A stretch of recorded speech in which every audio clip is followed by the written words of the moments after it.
अस्सलामु अलैकुम दोस्तो, मां आहियां वसीम हसन ऐं तव्हां ॾिसी रहिया आहियो सिंधी मैसेज। दोस्तो, सिंध जी तारीख़ तमामु पुराणी आहे ऐं तमामु तवील, पर मुख़्तसरनि तव्हांजे समाअतुनि ताईं सिंधी मैसेज जे हिन प्लेटफॉर्म तां तव्हां ताईं पहुचाईंदासीं। इंशाअल्लाह तव्हांखे तमामु घणी पसंदि ईंदी। दोस्तो, अॼु जे हिन क़िस्त में असां ॼाणींदासीं सिंध जा क़दीम रहाकू। अज़ीज़ान, क़दीम वक़्त में सिंध हिकिड़ो तमामु वॾो मुल्क हुयो। हाणोकी सिंध खां ॿीणो टीणो हो। ॾिघाईअ में कश्मीर खां वठी अरबी समुंड ताईं ऐं वेकिराईअ में ईरान खां वठी राजपूताना ताईं, याने पंजाब ऐं अफ़गानिस्तान, बलोचिस्तान ऐं राजपूताना जा भाङा बि मंझंसि दाख़िल हुआ। ऐं एतिरो सारो मुल्क हिकिड़े हाकिम जे हथ हेठि रही सघनि जहिड़ो न हो। जुदा जुदा भाङनि में जुदा जुदा हाकिम हुकुम हलाईंदा हुआ। जीअं त मुल्तान में हिकिड़ो, शिकारपुर में ॿियो, सेवन में टियों, हैदराबाद में चोथों, ठटे में पंजों। उन तरह उन्हनि शहरनि जा बि उन वक़्तु ॿिया नाला हुआ, इहे न हुआ।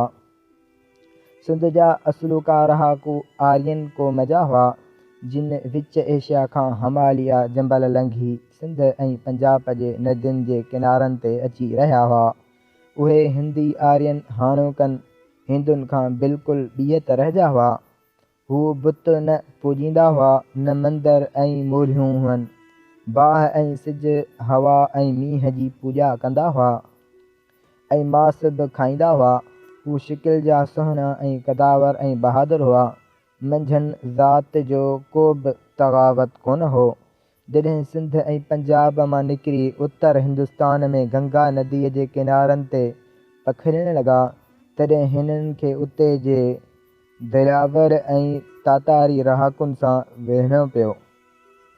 तंहिं करे मंझंदि जेकी ज़ोर भरिया ऐं बहादुर हुआ, तिन खे जंग जे कम लाइ मुक़ररु करायूं। उन खे कतरी छॾियाऊं ऐं उन्हनि जे महिंदार खे राजा छॾियाऊं।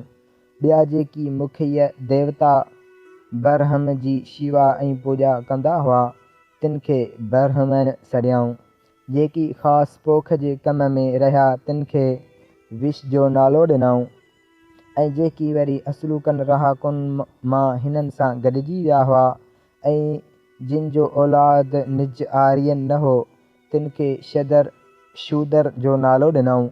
तंहिं करे हिंदू आर्यन जा उहे 4 मुखीय भाङा थिया। अञा बि ॿिया जेतीलनि हारायल क़ौमुनि मां जे हिननि जा ग़ुलाम थी रहिया, से कंहिं बि ज़ात में दाख़िल न थिया ऐं कम ज़ात ऐं नीच शुमार में आया ऐं ॿियनि खां धार रहण लॻा। पोइ थोरो थोरो थी वॾा शहर, ॿधा मंदर बि जुड़िया ऐं धंधा बि जारी थिया। उहे सभु संस्कृत ॿोली ॻाल्हाईंदा हुआ। नेठि आहस्तुई वरी वरी थी उहे 4 ज़ातियूं धार धार थियण लॻियूं। उन क़दीम क़ौमुनि मां 2 मशहूरु क़ौमूं पांडु ऐं कौरन जूं हुयूं, जे उत्तर हिंदुस्तान जे हस्तिनापुर मुल्क जे बादशाहीअ लाइ पाण में विढ़ियूं। उन्हनि मां नेठि पांडु फ़तहमंद थिया ऐं कौरो मारिजी वियो। उन जो बयानु महाभारत में आहे। उन्हनि ॾींहंनि में कृष्णा गुजरात जो राजा हो, जंहिं पांडुनि खे मदद ॾिनी हुई, ऐं जयद्रथ सिंध जो राजा हो, जंहिं कौरनि खे मदद ॾिनी हुई। उन ॻाल्हि खे ईसी सन खां अॻे 1200-1300 वरह अॻु गुज़री विया हुआ। दोस्तो, अॼु जी क़िस्त एतिरी हुई।